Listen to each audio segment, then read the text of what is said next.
Bradgethan and Steve Harris from Iron Maiden. How you doing, mate? Welcome to Toronto Rocks. I understand they delivered you to the wrong building, which I think is something that's going to be happening more often than not, I think, as we make this transition between the two buildings. Well, yeah. Good afternoon so far, though? Yeah, good. Aside from trying to dodge traffic to get here in time. Yeah, made it all right now, yeah. Well, look, how was the show last night? Actually, it was good, but Saturday was better. Saturday was a brilliant audience, and Sunday the audience was like, I don't know, a bit lame, I thought, anyway. Do you think so? Yeah. What were they lacking on Sunday?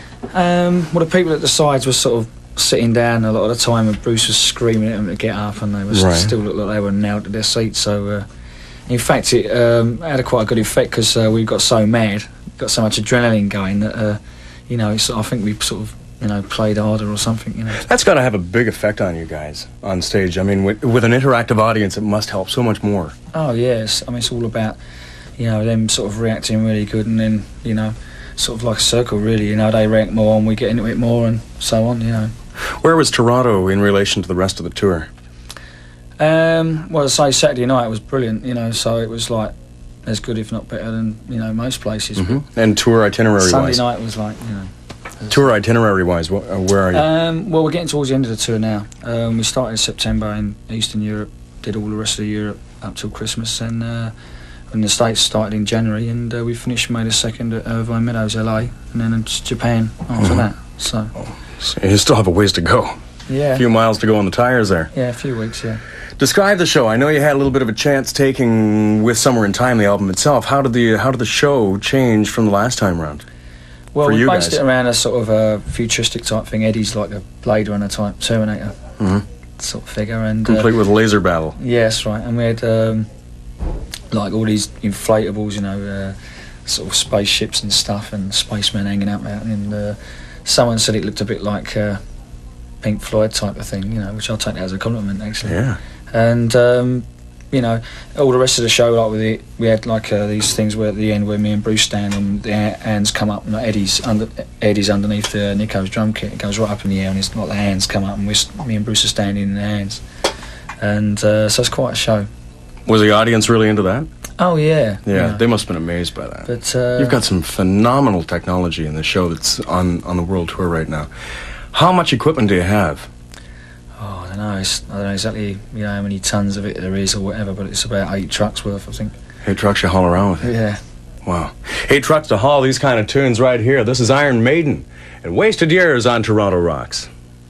Somewhere in Time, the name of the album. That's Iron Maiden and Wasted Years, and Steve Harris with us here. Well, the album as a whole, I think more than one person has probably mentioned this to you, but it's much more melodic than probably past Iron Maiden albums have been.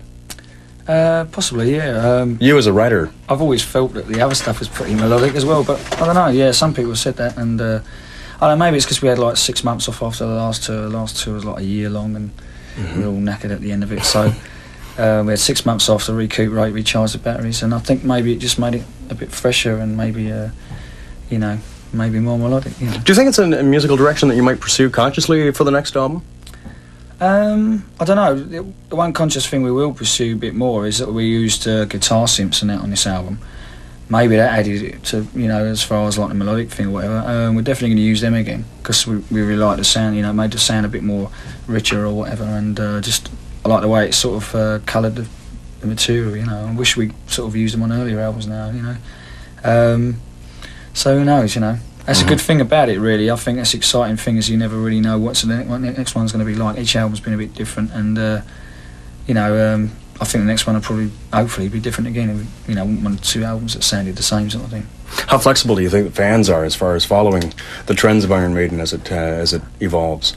Well, we've always been a bit stubborn, really. We always sort of write for ourselves, We just sort of think, well, if they don't like it, well, that's too bad. We've always had that attitude that we write the songs as we feel, and, as long as we're happy with them, then, if we're happy with them, hopefully the fans will be as well, I think you've got to write that way, really, because otherwise if you start worrying about too much what everyone else likes, then I think you could probably get in a bit of a rut, really, And we've tried all different sorts of stuff, the last album we had like a 13-minute song, and all sort of weird and wonderful bits and pieces in that, and everyone seemed to like it, but if they didn't, as long as we're happy with it, You know, that's the main thing, really. Being an artist, it almost demands that you do that. Please yourself first. Yeah, I think so, yeah.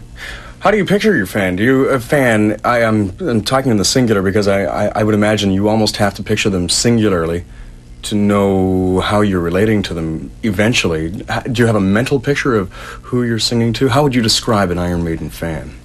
I wouldn't really say there's an actual archetypal Iron Maiden fan. Maybe in England you could sort of say that a bit more because they tend to come to the shows with a denim and Maiden on their backs and stuff.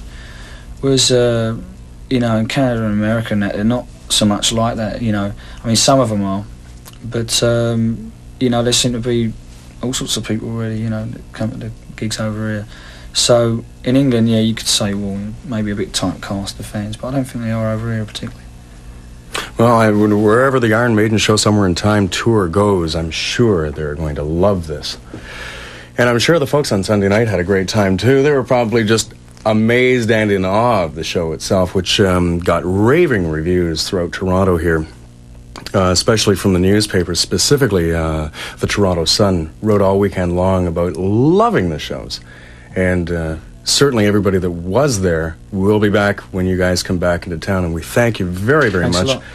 On behalf of all the fans in here in Toronto who saw the Iron Maiden shows, I'm sure they'd join you. Thank you very much for you guys coming by. Cheers. And the best way that we can think of to keep those memories alive and keep them somewhere in time is to give you one of 10 albums that we have on the Toronto Rocks prize line right now at 872-7770. 872-7770.